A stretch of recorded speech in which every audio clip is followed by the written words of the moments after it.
Идеи, проекты, перспективы. Как в регионе проводится работа с молодежью и чем интересуется молодое поколение в районах и городах республики, обсудили сегодня на первой конференции Молодежной палаты Союза женщин Чувашии. В Чувашском государственном педагогическом университете имени Яковлева собрались 26 представителей молодежных палат районных и городских отделений Союза женщин Чувашии. Они делились впечатлениями и эмоциями от проделанной работы на местах.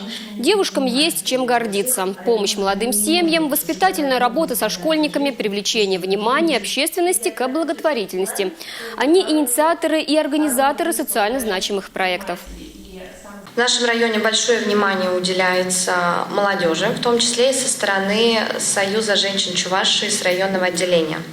Так, например, отделом ЗАГС администрации Янтиковского района активно ведется деятельность проекта «Сохраним семью», направленный на профилактику разводов и укрепление семьи.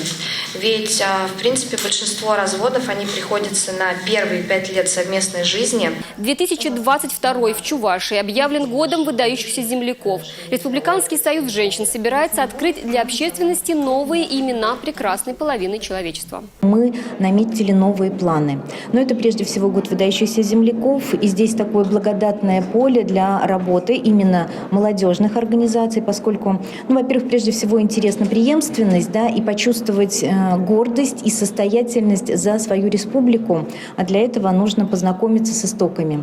Для этого нужно выявить и еще раз узнать легендарные личности. Для этого хотелось бы, чтобы молодежные организации и молодежная палата на сегодняшний день на своих территориях прежде всего проранжировала, поискала тех людей, которые с честью и достоинством выполняют свой профессиональный долг сейчас на местах, и ими гордятся родственники, гордятся коллективы. Этих людей хотелось, чтобы вынесли на более широкий общественный пласт.